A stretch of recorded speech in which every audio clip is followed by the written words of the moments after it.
Bruce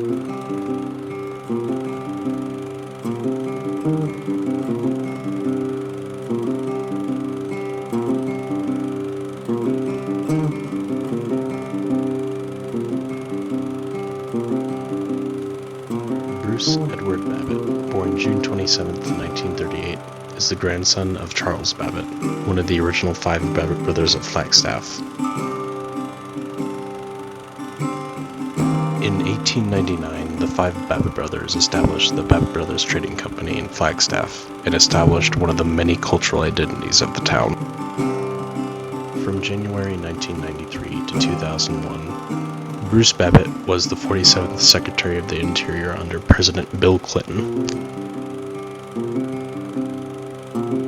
Hi there, I'm a Bruce Babbitt campaign pin. Did you know that I ran for president in 1988?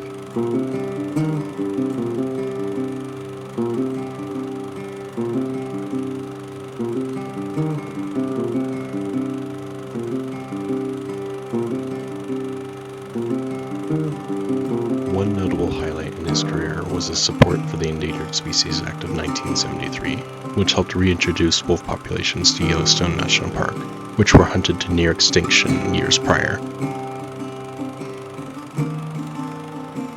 The act was signed as well to protect critically endangered species and promote biodiversity in the United States.